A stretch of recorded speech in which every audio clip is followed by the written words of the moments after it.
Hello everyone, कैसे हैं आप। आज मैं आप सभी को अपनी इस वीडियो में एक छोटा सा डीसी सर्किट का न्यूमेरिकल सॉल्व कराने जा रहा हूं। सर्किट आपके सामने यहाँ पे बोर्ड पे बना हुआ है और इस क्वेश्चन में हमको जो पूछा गया है कि ये 1/4 ओम का जो रेजिस्टेंस है यहाँ पे कितनी करंट फ्लो करेगी। कुछ सर्किट को आपको देख के लग रहा होगा कि बहुत ही मुश्किल ये न्यूमेरिकल होगा, लेकिन आप सर्किट को देख के मत घबराइए। अभी तक जो मैंने आपको बेसिक्स डिस्कस किया, खासकर से लूप एनालिसिस, मैश एनालिसिस या KVL, KCL, voltage division, current division rule, अगर आप मेरे पुराने वीडियोस लगातार देखते हुए आ रहे हैं तो आपको ये प्रॉब्लम बहुत ही आसान लगेगी। सर्किट को मैंने यहाँ थोड़ा कॉम्प्लिकेटेड तरीके से ड्रा कर रखा है, सिर्फ आपको कंफ्यूज करने के लिए। या फिर ऐसा भी होता है कई बार बच्चे जो होते हैं इस टाइप का जब सर्किट देखते हैं तो वो पहले ही हार मान लेते हैं कि ये तो हमसे नहीं हो पाएगा, ये तो कुछ अलग आ गया। ऐसा आज तक हमने कहीं बुक में देखा नहीं कि इस राउंड टाइप का सर्किल बना है और यहाँ पे एलिमेंट कनेक्टेड है। तो अभी हम लोग इसको देखते हैं और इस चीज को हम लोग दो मेथड से यहाँ पे सॉल्व करेंगे। एक जो मैंने मेथड आपको पहले डिस्कस किया, लूप एनालिसिस मेथड या फिर मैश एनालिसिस मेथड, और दूसरा जो मेथड जो मैं आपको कहता हूँ हमेशा प्रेफर करिए अगर टाइम को बचाना है, जिसका नाम है नोड एनालिसिस मेथड। तो दोनों मेथड से हम लोग इसको सॉल्व करेंगे और देखेंगे कि दोनों मेथड से सॉल्व करने पे आंसर्स हमारे क्या आते हैं, सेम आते हैं या फिर अलग अलग आते हैं। सेम ही आनी चाहिए, क्योंकि मेथड कोई भी अप्लाई करें आंसर्स क्या आने चाहिए, सेम आने चाहिए। तो सबसे पहले तो ये जो कॉम्प्लिकेटेड सर्किट बना हुआ है इसको मैं आपको एक सिंपल फॉर्म में बना के दिखाता हूं, जैसा कि आपकी बुकों में बना हुआ मिलता है। तो बहुत सिंपल है, इस सर्किल को हम लोग सिंपल सा रेक्टेंगल कन्वर्ट कर सकते हैं। देखो कैसे कन्वर्ट कर रहे हैं आप, देखो यहाँ पे ये 2 ओम का रेजिस्टेंस है, तो यहाँ पे ये 2 ओम का रेजिस्टेंस, ये माइनस प्लस, फिर एक वोल्टेज सोर्स से लगाए, फिर ये 1 ओम का रेजिस्टेंस लगाए, ये प्लस ये माइनस, ये सर्किल है ना।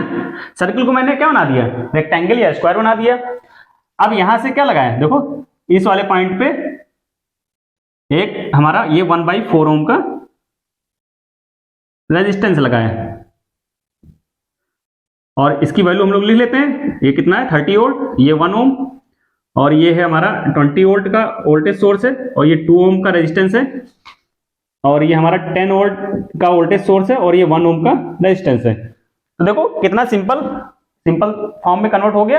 अब यहाँ पे हम इस सर्किट को दो तरीके से सॉल्व करेंगे। पहला हम लोग जो मेथड यहाँ पे डिस्कस करने जा रहे हैं, यहाँ पे मैं लिख देता हूं लूप एनालिसिस या फिर इसको मैश एनालिसिस के नाम से भी जानते हैं। ठीक, अब अगर हम बात करें यहाँ पे कितने लूप बने, तो यहाँ पे आप देखेंगे एक लूप ये है। लूप क्या होता है, बंद परिपथ होता है। अगर आपको लूप, मैश या नोड क्या होता है इसके बारे में जानकारी नहीं है तो मेरे आप पुरानी वीडियो जाकर देख सकते हैं, वहां पे मैंने कॉन्सेप्ट को बहुत डिटेल तरीके से एक्सप्लेन किया है। मैं इस न्यूमेरिकल में कॉन्सेप्ट को इतना डिटेल तरीके से नहीं एक्सप्लेन करूंगा, यहाँ पे हम लोग सीधा इसका एप्लीकेशन देखेंगे। तो एक लूप हमारे पास ये है, एक लूप ये वाला है, और एक बड़ा सा लूप है जो ये आपको दिख रहा है। तो हमें बड़े वाले लूप की यहाँ पे कोई जरूरत नहीं है। इसको सॉल्व करने के लिए हम क्या करेंगे, इस लूप में करंट मान लेंगे I1 और इस लूप में करंट मान लेंगे I2। डायरेक्शन कोई मान सकते हैं, मैंने यहाँ डायरेक्शन क्या माना है, क्लॉकवाइज। ठीक, अब कैसे सॉल्व करते हैं, बहुत सिंपल है भाई। इसमें करंट ऐसे फ्लो कर रही है क्लॉकवाइज, और हम यहाँ पे चलना शुरू करेंगे। ये लूप है ABCDEF। तो सबसे पहले केवीएल लगाएंगे किसमें, लूप ABCD। अब जब इसमें केवीएल लगाएंगे तो हम कैसे लिखेंगे भाई, माइनस में वैल्यू आई, क्योंकि हम करंट की दिशा में चल रहे हैं तो सारी की सारी रेजिस्टेंस वैल्यू क्या आएंगी, माइनस में आएंगी। फर्दर मैं कहूंगा अगर आपको केवीएल लगाना नहीं आता है तो आप मेरे पुरानी वीडियोस देख के आइए। तो यहाँ पे -1 गुणे I1 हो जाएगा, माइनस से प्लस गए तो प्लस का क्या हो जाएगा, 10 हो जाएगा। फिर रेजिस्टेंस आ गया, रेजिस्टेंस में माइनस का 2 गुणे I1 हो जाएगा, माइनस से प्लस गए तो प्लस का क्या हो जाएगा, 20 हो जाएगा, और प्लस से माइनस गए तो माइनस का 30 हो जाएगा। और ये माइनस का 1 ओम है, लेकिन यहाँ पे करंट दो है, एक I1 और एक I2। I1 नीचे की तरफ आ रही है, I2 ऊपर की तरफ जा रही है, तो यहाँ पे वैल्यू क्या लिखेंगे, I1 minus I2 equal to 0। थोड़ा सा इसको जल्दी जल्दी सॉल्व कर लेते हैं। तो ये I1, ये 2I1, 3I1 और ये माइनस का 1I1, ये खोलेंगे, इसको मैं खोल के दिखा देता हूँ। माइनस का I1 10 और 20 और माइनस 30 कितना हो जाएगा, कट जाएगा, 0 हो जाएगा। तो यहाँ पे हो जाएगा 0, माइनस का 2I1,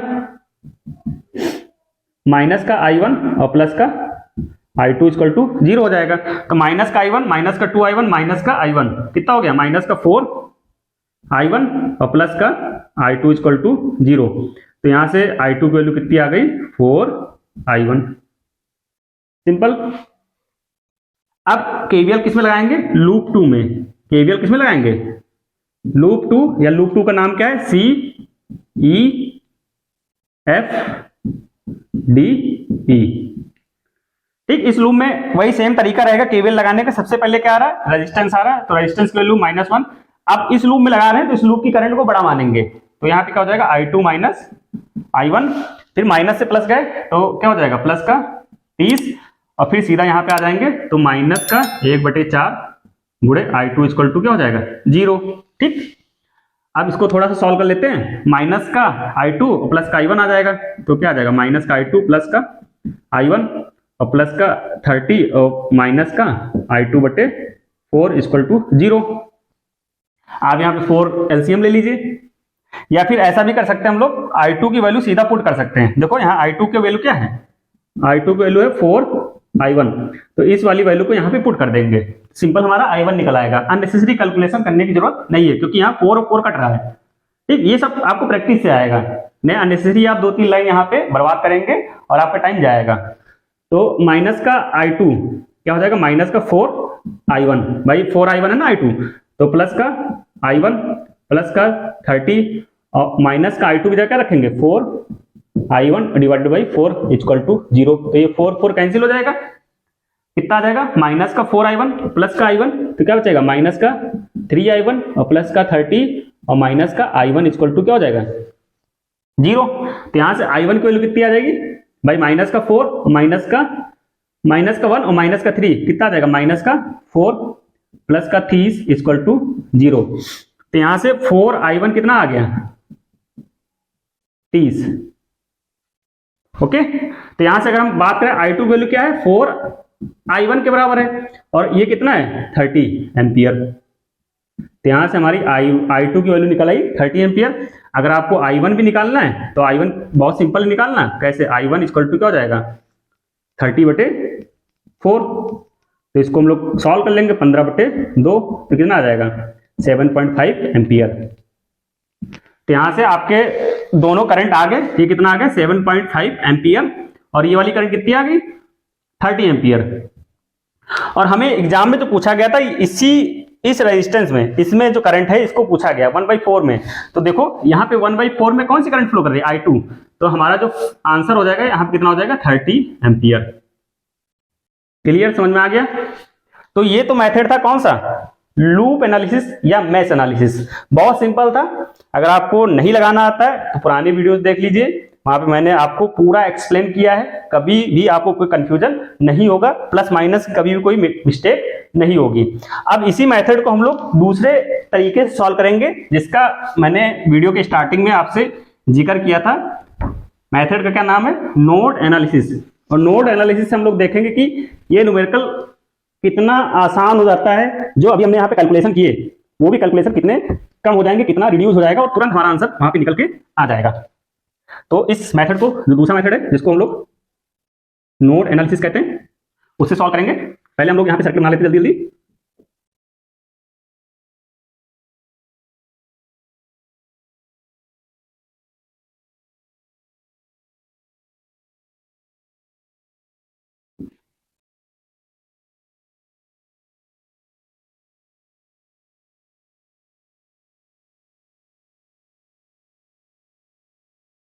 ठीक है, हमने सर्किट वही सेम सर्किट ड्रा कर लिया रेक्टेंगुलर फॉर्म में। यहाँ पे इसकी वैल्यू कितनी 1/4, इसकी वैल्यू कितनी 1 और इसकी वैल्यू 30। आप सारी वैल्यू लिख दीजिए 20, और रेजिस्टेंस कितना 2 ओम, ये 10 वोल्ट का सप्लाई है, और यहाँ पे 1 ओम। अब इसको हम लोग सॉल्व करेंगे नोड एनालिसिस मेथड से। कैसे, सिंपल सा एक ये नोड मान लेंगे, ये एक नोड है, इस नोड पे एक वोल्टेज मान लेंगे क्या V1। क्लियर, और ये वाला एक हमारा क्या रहता है ग्राउंड नोड, इसको मान लेते हैं 0। अब यहां से हम लोग 3 करंट मान सकते हैं, कोई भी करंट मान लेंगे। ये करंट मान लेंगे I1, यहां से करंट मान लेंगे I2, और यहां से करंट मान लेंगे I3। ठीक, करंट आप उल्टा सीधा भी मान सकते हैं, जो माने आप वो मानिए, लेकिन मैं आपको कहूंगा कि सारी करंट क्या माने कि इस नोड से सारी करंट क्या है बाहर की तरफ निकल रही है। ठीक, अगर आप गलत मान लेंगे तो आपका आंसर में क्या आ जाएगा, वो डायरेक्शन माइनस के साथ आ जाएगी, तो आप उसको वहां पे सही कर सकते हैं। तो हमने यहाँ पे अभी जो माना है तीनों डायरेक्शन क्या है बाहर की तरफ है, तो केसीएल लगा देंगे। केसीएल किस नोड पे, नोड ए पे। तो भाई केसीएल क्या कहता है, आने वाली करंट का योग इक्वल टू जाने वाली करंट का योग, इनकमिंग करंट का समेशन किसी भी नोड पे आउटगोइंग करंट के समेशन के अलजेब्रिक सम के बराबर होता है। ठीक, तो यहाँ तीनों करंट बाहर ही जा रही है, तो आने वाली करंट कोई है नहीं, तो बाहर जाने वाली current I1 plus I2 plus I3 और आने वाली करंट 0, तो KCL हो गया। अब हमें क्या लिखना है, I1 I2 I3 की वैल्यू लिखना है। तो हमने इसके लिए आपको जब नोड एनालिसिस बताया था वहां पे इस मेथड को पूरा एक्सप्लेन किया है। अगर आप I1 की वैल्यू लिखना चाहते हैं तो I1 ये वाली ब्रांच में करंट है, तो यहाँ पे क्या हो जाएगा, इस नोड का वोल्टेज, फिर प्लस से माइनस गए तो माइनस का 20, फिर वोल्टेज वाला देख लेंगे, प्लस से माइनस गए तो माइनस का 10, डिवाइडेड बाई इस रास्ते का प्रतिरोध कितना है, 2 और 1 3 ओम। तो यहाँ से I1 की वैल्यू कितनी आ जाएगी, V1 माइनस 30 डिवाइडेड बाई 3। ऐसे आप I2 निकाल लीजिए, तो I2 क्या हो जाएगा, ये वाली करंट है, तो यहाँ पे V1 प्लस से माइनस गए तो V1 माइनस 30 डिवाइडेड बाई 1। भाई यहाँ प्लस है और ये माइनस है, तो प्लस से माइनस जाता है तो वैल्यू क्या होती है, माइनस में आती है। तो V1 माइनस 30 आ गया I2 वैल्यू। I3 की वैल्यू कितनी आ जाएगी, आप कैलकुलेट करिए कैसे आ गया, V1 और नीचे क्या 0 है, तो V1 ही रहेगा और डिवाइडेड बाई इस रास्ते का प्रतिरोध कितना 1/4, तो क्या आ जाएगा 4V1। तो ये I1 I2 I3 आप तुरंत निकाल लेंगे, और इन्हीं I1 I2 I3 की वैल्यू क्या कर देंगे, इस वाली इक्वेशन में पुट कर देंगे। तो I1 की वैल्यू हम लोग पुट करते हैं V1 minus 30 divided by 3, V1 minus 30 और प्लस का 4V1 इक्वल टू 0। अब यहाँ पे क्या हो जाएगा, हमारा 3 LCM ले सकते हैं, सॉल्व कर सकते हैं इसको 3 LCM लेकर के। तो 3 LCM ले लिया हमने, तो यहाँ पे आ जाएगा 3, जब 3 LCM ले लेंगे 3 से 3 डिवाइड होगा तो क्या होगा, V1 माइनस 30 और प्लस 3V1 माइनस 90 माइनस का प्लस का 4 3 12 V1 इक्वल टू 0। LCM कैसे सॉल्व करते हैं, इसके लिए आप अगर आपको नहीं आता है तो आप मैथ थोड़ा सा अपना स्ट्रांग कर लीजिए, क्योंकि न्यूमेरिकल जितना ज्यादा आप फास्ट करेंगे उतना ज्यादा आपका टाइम बचेगा। ठीक, अब इसको इधर 0 कर देंगे तो 0 हो जाएगा, V1 3V1 और 12V1 कितना आ गया, 3 1 4 और 12 4 16V1, और ये कितना है माइनस का 30 माइनस का 90, तो कितना हो जाएगा माइनस का 120 इक्वल टू 0। तो यहाँ से V1 की वैल्यू कितनी आ जाएगी, 120 डिवाइडेड बाई 16। तो इसको हम थोड़ा सा इसको सॉल्व कर लेते हैं, 4 से डिवाइड हो जाएगा, 4 चौक 16 और 4 3 12, तो कितना आ जाएगा 30/4, या फिर इसको लिख सकते हैं 15/2। क्लियर, V1 हमने निकाल लिया। अब हमें जो एग्जाम में पूछा गया था, क्या पूछा गया था, इसमें करंट, और इसमें करंट कितनी है, देखो I3 है ना, देखो ये I3 करंट है ना, I4 में जो जा रही है हमने जो माना है, तो I3 की वैल्यू निकाल लेंगे। I3 की वैल्यू क्या 4, देखो यहाँ पे I3 की वैल्यू क्या 4V1, तो 4V1, तो ये कितना आ जाएगा 4V1 की वैल्यू कितनी है 15/2, V1 की वैल्यू कितनी है 15/2, तो 2 से 2 कट जाएगा। आप यहाँ पे पॉइंट मत लाइए क्योंकि आगे आपको कट जाएगा, ठीक, तो यहाँ पे 2 से 2 कट जाएगा, 2 बचेगा ऊपर, और यहाँ आ जाएगा इसका 30, करंट की यूनिट क्या होती है एम्पियर, तो I3 की वैल्यू कितनी हो जाएगी 30 एम्पियर। और हमने जब अभी इससे पहले जो मैश एनालिसिस सॉल्व किया था वहां भी कितना आ रहा था 30 एम्पियर, लेकिन आप यहां और वहां में अंतर देखेंगे, कैलकुलेशन कितना आपको काम कब करना पड़ रहा है। मैश एनालिसिस में आपको 2 इक्वेशन बनानी, दोनों को सॉल्व करना है, फिर अलग उसमें कैलकुलेशन करना है, ठीक। अब इसमें क्या है, इसमें एक ही लाइन में आंसर आप डायरेक्ट देखो, ये I1 plus I2 plus I3, ये आंसर आप लिख लीजिए डायरेक्ट। I1 की वैल्यू क्या होगा, V1 प्लस से माइनस गए तो माइनस का 20, और फिर प्लस से माइनस गए तो माइनस का 10, और डिवाइडेड बाई इस रास्ते का प्रतिरोध कितना है 2 1 3, यहाँ डायरेक्ट लिख दीजिए V1 माइनस 30/3, ऐसे सारी वैल्यू रखते चलिए, बस एक ही लाइन में आपका आंसर निकल के आ जाएगा। I3 निकल आया तो आप I1 भी यहाँ पे निकाल सकते हैं। I1 की वैल्यू कितनी है भाई, I1 ये वाली करंट है ना इसमें I1, ठीक, तो यहाँ पे हम लोग इसको सॉल्व कर लेते हैं I1। वैसे आपका आंसर वहां पे कंप्लीट हो गया, लेकिन मैं आपको सॉल्व करके दिखा देता हूँ, अगर फर्दर आपको अगर I1 निकालना हो तो I1 कैसे निकालेंगे। तो यहाँ पे I1 की वैल्यू क्या है, V1 minus 30 divided by 3। Clear, V1 की वैल्यू कितनी आई है 15/2 आई है ना, 15/2 माइनस 30 डिवाइडेड बाई 3। अच्छा, अभी आप इसको सॉल्व करेंगे तो यहाँ पे एक बहुत अच्छा चीज आप देखेंगे, इसको जब सॉल्व करेंगे तो कितना आएगा 15 माइनस 60 डिवाइडेड बाई 2 1 3 6 हो जाएगा, ठीक। और इसको जब यहाँ पे थोड़ा सा सॉल्व करेंगे तो 45/6, या फिर माइनस का 15/2।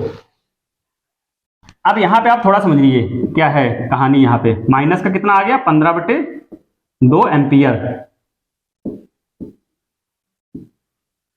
आपने जब लूप एनालिसिस सॉल्व किया तो करंट कितनी आ रही थी? प्लस का 15/2। आप रिकॉल करिए जो हमने अभी लूप एनालिसिस सॉल्व किया था, लेकिन जब नोड एनालिसिस से आपने लगाया तो करंट कितनी आ गई? माइनस का 15/2। तो करंट कभी भी माइनस में नहीं होती, माइनस का दिखाता है, करंट की डायरेक्शन दिखाता है। तो हमने भाई आपको जब यहाँ नोड एनालिसिस स्टार्ट किया तो मैंने आपसे बोला था कि आप करंट जो चाहे वो मान सकते हैं, अगर आप गलत मान लेंगे तो डायरेक्शन में क्या आ जाएगा, उसको चेंज करना पड़ेगा। तो हमने यहाँ पे डायरेक्शन गलत मान लिया। अगर I1 है तो I1 इधर कितनी है? माइनस का 15/2। इसका दूसरा मतलब क्या होता है कि I1 इधर है तो इसकी वैल्यू कितनी होगी? 15/2। और अगर इधर की तरफ लिखेंगे तो क्या आएगा? 15/2। ठीक, तो दोनों चीजें एक है, बस थोड़ा सा नजरिया अलग अलग है। डायरेक्शन माइनस साइन का दिखाता है डायरेक्शन, तो एग्जैक्ट डायरेक्शन क्या होगी करंट की? करंट इधर की तरफ जाएगी, इसमें करंट इधर की तरफ जाएगी, और ऐसे सेम आप ये भी कैलकुलेट कर सकते हैं कि इसमें करंट नीचे से ऊपर जाएगी, ऊपर से नीचे जाएगी। तो इसको हम लोग देख लेते हैं। I2 की वैल्यू क्या है? यहाँ पे देखो, यहाँ पे V1 माइनस 30 है ना। I2 की वैल्यू क्या है? V1 minus 30। क्योंकि सारा डाउट आपका एक न्यूमेरिकल में क्लियर हो जाना चाहिए, कोई भी कंफ्यूजन नहीं रहना चाहिए। तो V1 कितना निकाला हमने? देखो यहाँ पे ये V1 कितना निकाला? 15/2 और माइनस का 30। तो यहां भी देखो माइनस में आ रही करंट, ये हो जाएगा 15 माइनस 60/2। कितना आ रहा है? माइनस का 45/2 माइनस का 2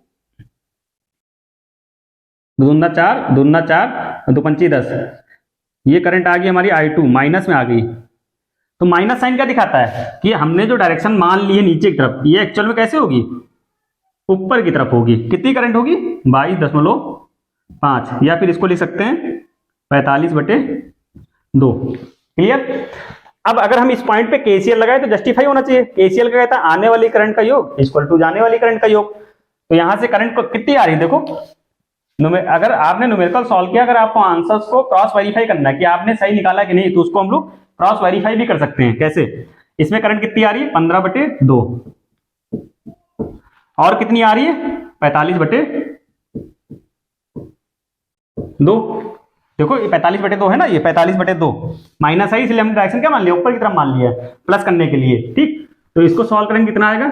एलसीएम 2 आ जाएगा, और 45 15 कितना हो जाएगा? 60। तो ये कितना आ जाएगा? 30 एम्पियर। मतलब टोटल करंट कितनी है इसके अंदर जा रही है? 30 एम्पियर। तो निकले कितनी? 30 एम्पियर, और निकल भी कितनी रही है? 30 एम्पियर। तो आने वाली करंट का योग इक्वल टू जाने वाली करंट का योग। तो KCL भी जस्टिफाई है। सारे हमारे जो कॉन्सेप्ट हमने पढ़े हैं बेसिक इलेक्ट्रिकल सर्किट को सॉल्व करने के, हर कॉन्सेप्ट हर एक पॉइंट पे जस्टिफाई हो रहा है। कहीं भी कोई कंफ्यूजन नहीं कि करंट डायरेक्शन उल्टा सीधा कैसे भी आप मान सकते हैं, बस आपकी बेसिक्स स्ट्रांग होनी चाहिए। अगर आपकी बेसिक स्ट्रांग है तो कभी भी कोई भी न्यूमेरिकल गलत नहीं होगा। ये टफ से टफ दिखने वाला न्यूमेरिकल भी आपके लिए बहुत आसान बन जाएगा। उम्मीद करता हूं कि आपको मेरे ये वीडियोज बहुत अच्छे लग रहे होंगे और आपके कॉन्सेप्ट धीरे धीरे बनना स्टार्ट हो गए होंगे। आज के इस वीडियो के लिए बस इतना ही। Thank you so much.